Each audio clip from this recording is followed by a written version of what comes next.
Good morning friends, आपका स्वागत है यूरेका पे। आज हम एनसीईआरटी सीरीज़ में 12th क्लास के पॉलिटिकल साइंस चैप्टर 3 में नेपाल में राजतंत्र और लोकतंत्र के बारे में समझेंगे। इससे पहले हम लोग पाकिस्तान, बांग्लादेश के बारे में पढ़ चुके हैं। आज हम देखेंगे कि किस प्रकार से नेपाल में राजतंत्र और कभी कभी फिर लोकतंत्र आया, और वर्तमान की परिस्थिति को भी देखेंगे कि वर्तमान समय में नेपाल में क्या सिचुएशन है वहाँ पे, क्योंकि 2025 में भी जेएनजी जैसा प्रोटेस्ट जो है आरंभ हुआ था। उसके बाद में फिर से वहाँ पे एक बार सरकार जो चली आ रही थी वो ध्वस्त हो गई, और वर्तमान समय में फिर से वहाँ पे नई संविधान बनाने के लिए एक अलग संविधान सभा का गठन किया गया है, जिसके तहत फिर से अभी 2025 में नेपाल में संविधान बनेगा। तो हम नेपाल को ऐतिहासिक परिदृश्य से देखते हुए वर्तमान समय तक इस चैप्टर में देखेंगे कि नेपाल में राजतंत्र और लोकतंत्र के बारे में देखेंगे। नेपाल में कब कब राजतंत्र आया, इन चीज़ों को हम देखेंगे। शाह वंश, राणा वंश की क्या भूमिका रही। साथ ही साथ 1980 के दशक के अंत में राजवंश के विरुद्ध जो प्रदर्शन हुआ, इन चीज़ों को हम देखेंगे कि प्रदर्शन के बाद में फिर लोकतंत्र स्थापित हुआ। और 1990 का राजतंत्र विरोधी आंदोलन देखेंगे कि उसके बाद में 2005 का जो राजा ज्ञानेंद्र के द्वारा तख्तापलट किया गया था, इन चीज़ों को भी देखेंगे। और साथ ही साथ वहाँ पे 2006 का जो लोकतंत्र आंदोलन जो चला वहाँ पे, जो कि लोकतंत्र स्थापित करने के लिए दूसरा आंदोलन था, इन चीज़ों को देखेंगे और इसका क्या प्रभाव पड़ा वहाँ की राजनीति पे, इन चीज़ों को भी हम समझेंगे। और वर्तमान समय तक हम 2025 तक जो है इन चीज़ों को देखेंगे इस वीडियो में। तो सर्वप्रथम हम आते हैं ऐतिहासिक परिप्रेक्ष्य को अगर हम देखें तो नेपाल जो है अतीत से एक हिंदू राष्ट्र था, और फिर आधुनिक काल में कई सालों तक यहाँ सैद्धांतिक राजतंत्र रहा। यहाँ पे दो वर्ड मैं आप लोगों को बता दूँ। एक तो वर्ड है एब्सोल्यूट मोनार्की, और एक जो एब्सोल्यूट डेमोक्रेसी है। यानी डेमोक्रेसी आप लोग समझते हैं, एब्सोल्यूट डेमोक्रेसी का तात्पर्य हुआ पूर्ण लोकतंत्र। यानी कि लोकतांत्रिक व्यवस्था से तात्पर्य है कि जहाँ पे जनता के द्वारा चुनी हुई सरकार हो और उस सरकार के माध्यम से उस देश को चलाया जाता हो, तो फिर हम उसे कहते हैं कि वहाँ पे एब्सोल्यूट डेमोक्रेसी है, वहाँ पे लोकतंत्र है। लेकिन इस चैप्टर में आप देखेंगे कि कहीं कहीं पे एब्सोल्यूट जो है मोनार्की की बात होती है। मोनार्की से तात्पर्य है राजतंत्र को इंग्लिश में मोनार्की कहते हैं, और एब्सोल्यूट मोनार्की से तात्पर्य है कि पूर्ण राजतंत्र। तो ये दो वर्ड है, इस चीज़ में आपको कंफ्यूज नहीं होना है। इन चीज़ों को कॉन्सेप्ट को देखिए और फिर सही प्रकार से इसको हम समझते हैं। नेपाल दक्षिण एशिया का वह देश है जिसने 20वीं 21वीं सदी में राजतंत्र से लोकतंत्र की लंबी राजनीति की यात्रा तय किया है, और यह परिवर्तन जनता के आंदोलन, राजनीतिक दलों की एकता और राजतंत्र की कमज़ोर होती विश्वसनीयता की वजह से हुआ है। क्योंकि आरंभिक समय से नेपाल में राजतंत्र था, वहाँ पे राजा का शासन था, और बाद के वर्षों में जाकर के वहाँ पे आंदोलन आरंभ होता है, लोगों के द्वारा किया जाता है, और फिर राजनीतिक दल भी उसमें शामिल होते हैं, और जो राजतंत्र की जो जड़ थी वो कमज़ोर पड़ जाती है, लोगों की विश्वास जो है वो राजतंत्र से उठती चली जाती है। तो इस प्रकार से वहाँ पे सत्ता में परिवर्तन जो है होता है। तो नेपाल में राजतंत्र का क्या इतिहास रहा? अगर हम नेपाल के राजतंत्र के इतिहास को देखें तो सबसे महत्वपूर्ण चीज़ है यहाँ पे दो वंश के बारे में आप याद रखिए कि सर्वप्रथम जो शाह वंश था, इसने नेपाल में राजतंत्र का जो है एक तरीके से कहें तो आरंभ किया था। क्योंकि प्राचीन समय में नेपाल में क्या स्थिति था, तो वहाँ पे छोटे छोटे राजा हुआ करते थे, और जो शाह वंश है इन्होंने क्या किया, तो उन सबको एकत्रित करने का कार्य किया। और उसके बाद में राणा वंश आता है, इनका शासन काफ़ी लंबे समय तक रहा, और अंग्रेज़ों के समय में सुगौली का संधि भी इन्हीं के समय में हुआ था। और फिर बाद के वर्षों में जा कर के वहाँ पे आंदोलन होता है, फिर राजा का शासन ख़त्म होता है, और फिर वहाँ पे डेमोक्रेसी बहाल होता है, फिर जा कर के राजा का शासन स्थापित होता है, और फिर से डेमोक्रेसी बहाल होता है। और वर्तमान समय में फिर से एक बार जो है नेपाल संक्रमण के दौर से गुजर रहा है, और वहाँ पे लोकतंत्र प्रक्रिया के द्वारा चुनी हुई सरकार गिर चुकी है, और नई संविधान बनाने की कवायद वहाँ पे 10 दलों के माध्यम से तेज हो चुकी है। 10 दल मिलकर के फिर से वहाँ पे नई संविधान बना रही है। तो नेपाल में सालों तक जो है शाह राजवंश का जो है शाही राजतंत्र रहा। इसकी शाह वंश के शासक जो जिन्होंने गोरखा राज्य का जो है स्थापना किया था। जो शाह वंश के शासक थे, इन्होंने गोरखा राज्य का जो है स्थापना किया था। और इसके बाद जो है 1815 में ब्रिटिश ईस्ट इंडिया कंपनी के टकराव हुआ इन शाह वंश का 1815 में। 1815 में सुगौली की संधि हुई थी। ये संधि याद रखिए, बहुत ही इंपॉर्टेंट हो जाता है, कई एग्जाम में पूछ लिए जाते हैं कि सुगौली की संधि किसके किसके मध्य हुआ था। तो ब्रिटिश गवर्नमेंट और नेपाल के जो राजा थे, इनके बीच में सुगौली की संधि 1815 में हुआ था। और सुगौली का संधि जो है एक्चुअली सीमा विवाद को लेकर के किया गया था। और वर्तमान समय में जो नेपाल का जो आप सीमा देखते हैं, जो भौगोलिक सीमा है नेपाल का, वो एक्चुअली सुगौली संधि के द्वारा ही तय किया गया था वहाँ पे। और इसके बाद में शाह वंश के बाद जो है वहाँ पे राणा वंश का शासन जो है आरंभ होता है। 1946 में जो वाराणसी, जो भारत का ही वाराणसी है, बनारस है, में अखिल भारतीय नेपाली कांग्रेस का गठन किया गया था। और नेपालियों ने बाद में नेपाल में यही संगठन अखिल भारतीय नेपाली कांग्रेस जाकर के बाद में जो है नेपाली कांग्रेस पार्टी का रूप जो है धारण कर लेती है। और 1950 में नेपाली कांग्रेस और वहाँ के आम लोगों ने राजा के विरोध में जो है आंदोलन आरंभ किया, परंतु राजा अपना सत्ता जो है नहीं छोड़ना चाहता था। अब देखिए, जो शाह वंश है, इसके बाद में राणा वंश का शासन आरंभ होता है। लेकिन जब भारत आज़ाद हुआ, 1947 में भारत आज़ाद हुआ, इससे एक वर्ष पूर्व जो है बनारस में अखिल भारतीय नेपाली कांग्रेस का गठन किया जाता है। और साथ ही साथ इसके बाद में यही पार्टी बाद में जाकर के नेपाली कांग्रेस कहलाती है। और 1950 में जो है नेपाल में भी जो है राजा, क्योंकि उस समय तक 1947 में भारत आज़ाद हो चुका था और नेपाल भारत का पड़ोसी राज्य है, तो इस प्रकार से नेपाल में जो है एक मूवमेंट स्टार्ट हुआ वहाँ पे राजतंत्र ख़त्म करके लोकतंत्र की स्थापना के लिए, क्योंकि भारत में लोकतांत्रिक सरकार का जो है गठन किया जाने वाला था और संविधान का निर्माण कार्य जो है यहाँ पे पूर्ण हो चुका था 1950 तक जो है। फिर इसके बाद में जो है 1960 में वहाँ के राजा महेंद्र ने क्या किया, तो पंचायती शासन आरंभ किया। उन्होंने इसलिए आरंभ किया क्योंकि आंदोलन चल रहा था, तो इन्होंने सोचा कि कुछ नई व्यवस्था लाते हैं जिससे कि ये आंदोलन भी शांत हो जाएगा और लोग जो है उनके खिलाफ विद्रोह नहीं करेंगे। तो उनके द्वारा पंचायती राज शासन आरंभ किया गया वहाँ पे, जो लोकतंत्र जैसा दिखता तो था, परंतु सारा नियंत्रण जो है राजा के हाथ में ही होता था, यानी कि राजा महेंद्र के पास में ही होता था। इसके बाद में 1980 के दशक के अंत में जो है राजतंत्र के विरुद्ध जो है फिर से वहाँ पे जो है विरोध प्रदर्शन जो है स्टार्ट होता है। तो 1980 के दशक में जो है वो नेपाल कांग्रेस और जो वहाँ की जो कम्युनिस्ट पार्टी है और वहाँ पे जो राजतंत्र विरोधी आंदोलन का नेतृत्व किया गया, जिसमें कि नेपाल कांग्रेस का महत्वपूर्ण भूमिका रहा और वहाँ की जो कम्युनिस्ट पार्टी थी, इन दोनों ने मिलकर के जो है वहाँ पे लोकतंत्र स्थापित करने के लिए और साथ ही साथ राजतंत्र के विरुद्ध जो है वहाँ पे आंदोलन का नेतृत्व किया। और इस समय तक राजा जो वीरेंद्र थे, इसके द्वारा संविधान बनाया गया जो है इस समय में। और इसके बाद में क्या हुआ, लोगों को राजनीतिक अधिकार प्राप्त मिला, जिसका प्रभाव आगे चल कर के जो वहाँ पे मूवमेंट होता है, बदलाव होता है, उसके ऊपर में जो है पड़ता है।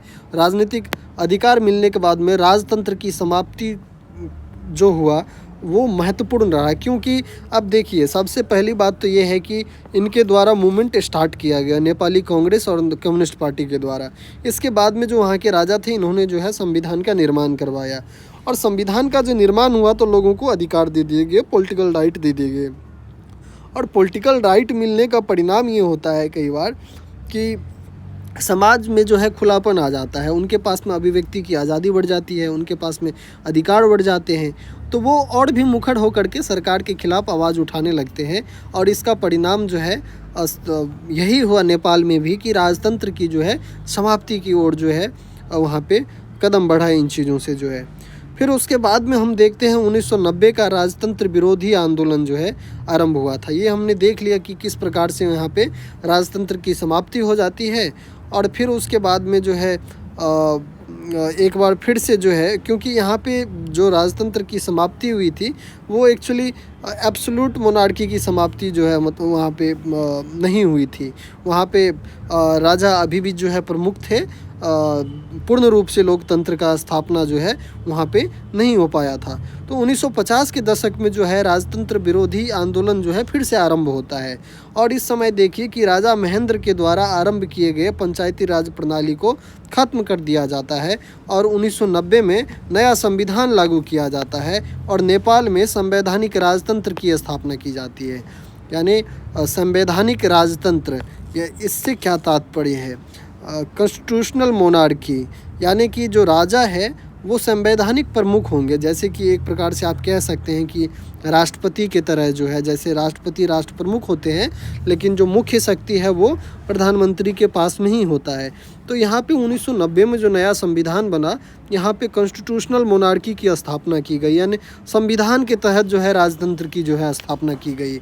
और जो दूसरा जो सबसे महत्वपूर्ण बदलाव था वो बहुदलीय लोकतंत्र को बहाल कर दिया गया। बहुदलीय लोकतंत्र से तात्पर्य है कि वहाँ पे जो अलग अलग दल थे उन सभी को बहाल कर दिया गया और कोई भी व्यक्ति वहाँ पे पार्टी बना सकता था और वो राजनीतिक प्रक्रिया में भाग ले सकता था। बहुदलीय लोकतंत्र की यही सबसे बड़ी खासियत होती है।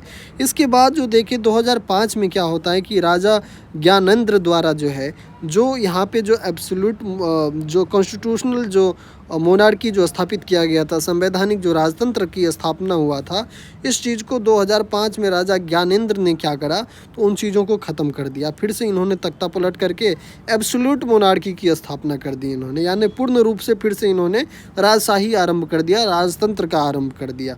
तो इसके लिए इन्होंने कुछ कदम उठाया। जो राजा ज्ञानेंद्र है, इन्होंने क्या किया, तो संसद को भंग कर दिया और चुनी हुई सरकार को हटा दिया।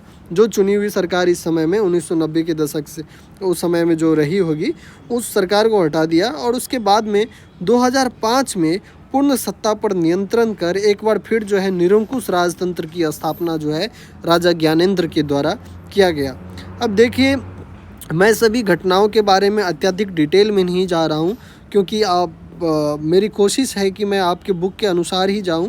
अत्यधिक अगर मैं डिटेल में जाता हूं तो इन सारी चीज़ों को याद करके आपको भी एग्ज़ाम में लिखने में परेशानी होगी। इसीलिए आप कॉन्सेप्ट को समझिए, चीज़ों को समझने की कोशिश कीजिए, बुक को भी पढ़िए, इस वीडियो को भी देखिए और मुझे उम्मीद है कि इससे चीज़ें क्लियर हो जाएगी और जो भी क्वेश्चन आपके एग्ज़ाम में बनना होगा वो सब क्वेश्चन यहाँ से सॉल्व हो जाएगा।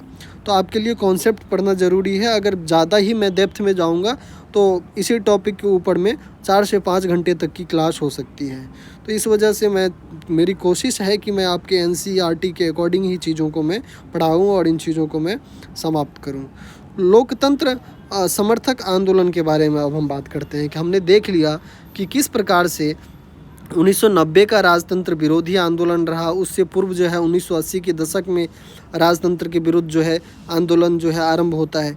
तो जो बदलाव है लोकतंत्र के लिए वहाँ पे आरंभ हो गया था 1950 के दशक से। वहाँ पे जो है मांग आरंभ हो गया था, जब जैसे कि हमने देखा कि शाह वंश के बाद में राणा वंश आता है और राणा वंश के बाद में जो है वहाँ पे 1980 के दशक में जो राजतंत्र के विरुद्ध में जो है, उससे पहले से ही वहाँ पे मांग स्टार्ट हो जाता है 1950 के दशक से ही।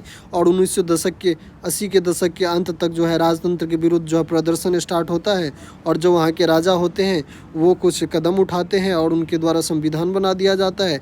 फिर 1980 के बाद में जब हम 90 में आते हैं तो 90 में जो वहाँ के राजा महेंद्र थे, उन्होंने पंचायती राज प्रणाली को आरंभ जो किया गया था, इस समय में जो आरंभ किया गया था, जो कि देखने में तो लोकतंत्र जैसा था लेकिन वो एक्चुअली ऐसा था नहीं जो है।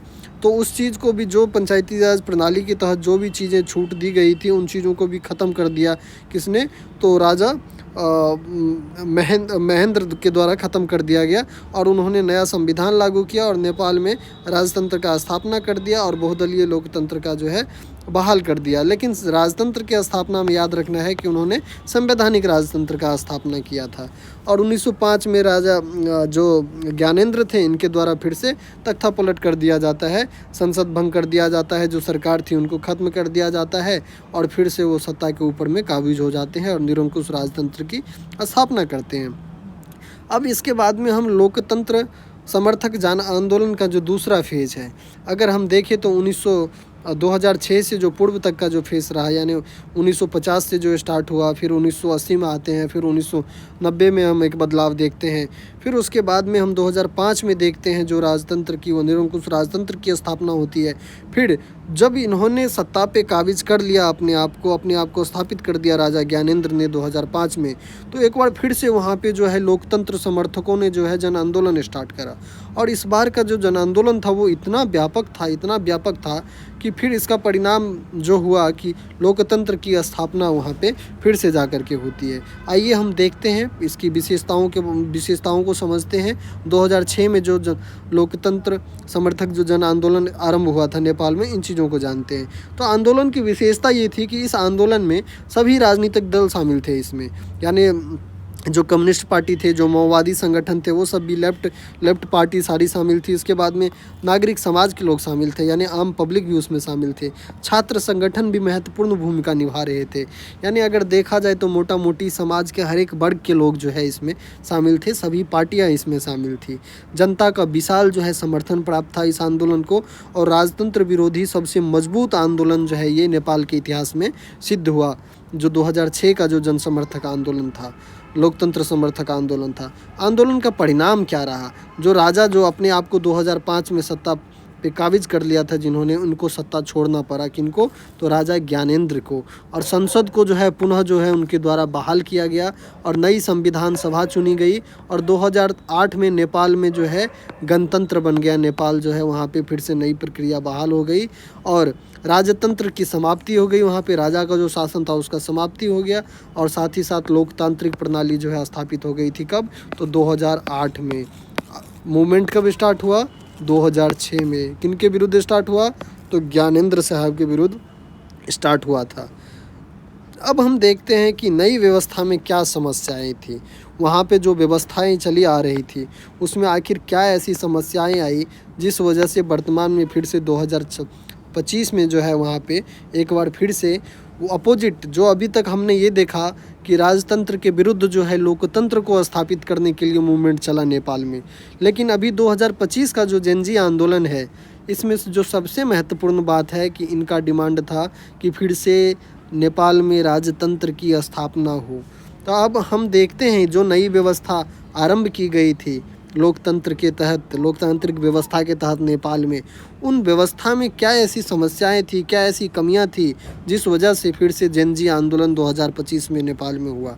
तो नई व्यवस्था में अगर हम समस्याओं को देखें तो वहाँ पे राजनीतिक अस्थिरता रहा लंबे समय तक, प्रधानमंत्री वहाँ पे बदलते रहे, सरकार का विघटन होता रहा और कई प्रकार की वहाँ पे समस्याएं रही। नक्सल की समस्या, माओवादी का समस्या रहा, माओवादी ने बहुत समय तक वहाँ पे सशस्त्र संघर्ष जो है किया। तो इस वजह से नेपाल में जो है हिंसक आंदोलन भी, कई बार हिंसक झड़पें हुई है। तो राजनीतिक अस्थिरता जो है वहाँ पे बना रहा। भ्रष्टाचार जो है अपने चरम सीमा पे रहा। आप देखेंगे कि अक्सर ऐसे देशों में जहाँ पे राजनीतिक अस्थिरता होता है, जैसे कि हमने पाकिस्तान के बारे में भी हमने देखा कि किस प्रकार से राजनीतिक अस्थिरता की वजह से वहाँ पे सेना मजबूत हुआ और वहाँ पे भ्रष्टाचार बढ़ता चला गया और समाज का एक ऐसा वर्ग था जो कि सबसे शक्तिशाली बन करके उभर करके आया। तो ऐसी सिचुएशन में जब जहाँ पे राजनीतिक अस्थिरता हो, जहाँ पे व्यवस्था कमज़ोर हो, वहाँ पे भ्रष्टाचार भी बढ़ता है और भ्रष्टाचार का प्रभाव ये होता है कि विकास कार्य का वहाँ पे अभाव हो जाता है। विकास कार्य यानी कि वहाँ पे स्वास्थ्य व्यवस्था नहीं था, वहाँ पे एजुकेशन नहीं था, वहाँ पे इंफ्रास्ट्रक्चर नहीं था, वहाँ पे यानी रोड नहीं था, हॉस्पिटल नहीं था, स्कूल नहीं था, ये सारी चीज़ें वहाँ पे नहीं थी। मूलभूत आवश्यकताओं के लिए लोगों को जो है समस्या का सामना करना पड़ता था, मूलभूत आवश्यकता की पूर्ति के लिए भी। तो ये सारी चीज़ें जब होती है तो इसका एक परिणाम क्या होता है? तो लोगों में जन आक्रोश बढ़ता है और लोग फिर क्या करते हैं? तो आंदोलन आरंभ करते हैं और विद्रोह भड़क उठता है, लोग सड़क पे उतर आते हैं। तो 2015 में जो है कुछ संवैधानिक जो है बदलाव किए गए। संवैधानिक बदलाव क्या किया गया था 2015 में? जो जिस नेपाल के बारे में हमने देखा कि नेपाल एक राजतंत्र देश था, एक हिंदू राष्ट्र था, तो 2008 में नई व्यवस्था लागू होती है और फिर 2015 में जो है कुछ वहाँ पे जो है संविधान में बदलाव किए जाते हैं। उन प्रमुख बदलाव को हम देखते हैं, क्या बदलाव किया गया था 2015 के नेपाल के संविधान संशोधन में। तो नेपाल जो है संघीय लोकतांत्रिक गणराज्य जो है घोषित किया गया इस बदलाव के तहत। ये एक बहुत महत्वपूर्ण बदलाव था। जैसे भारत भी एक संघीय देश है, लोकतांत्रिक गणराज्य है, ठीक उसी प्रकार से नेपाल को भी संघीय यानी कि अलग अलग राज्यों का गठन होना था नेपाल में, और इस राज्य के गठन के लिए भी वहाँ पे व्यापक पैमाने पे हिंसा हुआ बाद के समय में जा कर के। फिर उसके बाद में राष्ट्रपति राष्ट्र का प्रमुख होगा और पीएम जो है सरकार का प्रमुख होगा। जैसे आप भारत में भी आप अगर भारत के अगर संसदीय व्यवस्था को आप जानते हैं तो आपको पता होगा कि यहाँ पे राष्ट्रपति देश के प्रमुख होते हैं और जो पीएम होते हैं वो सरकार के प्रमुख होते हैं। बहुदलीय जो संसद है इसका निर्माण किया गया, यानी एक से अधिक पार्टियां होगी यहाँ पे, और अलग अलग जो भी पार्टियां हैं वो सभी राजनीतिक प्रक्रिया में हिस्सा ले सकती है, चुनाव प्रक्रिया में भाग ले सकती है। स्वतंत्र न्यायपालिका, भारत में भी स्वतंत्र न्यायपालिका है, ठीक उसी प्रकार से वहाँ भी व्यवस्था किया गया। तो 2015 के जो वहाँ पे राजनीतिक संविधान में जो बदलाव किए गए ये महत्वपूर्ण बदलाव थे। और फिर उसके बाद में 2025 का जो जेन जी आंदोलन है उस चीज़ को हम देखते हैं कि इस आंदोलन के आरंभ होने की जो पीछे जो मुख्य वजह थी ये थी कि भ्रष्टाचार का होना वहाँ के समाज में, आर्थिक समस्याएं और सरकार के ऊपर में लोगों का अविश्वास होना। तो ये मुख्य समस्या था, आंदोलन आरंभ होने का जड़ था ये। और आंदोलन का घटनाक्रम क्या रहा? आंदोलन का घटनाक्रम ये था कि काठमांडू में हज़ारों की भीड़ ने विरोध प्रदर्शन स्टार्ट किया था और छात्रों ने इस आंदोलन को जो है लीड किया था। छात्रों ने, और ख़ास करके जो जेन जी जनरेशन के जो लोग हैं, जो वहाँ के जो अभी वर्तमान समय में जो यूथ है उनके द्वारा इस आंदोलन को जो है नेतृत्व प्रदान किया गया।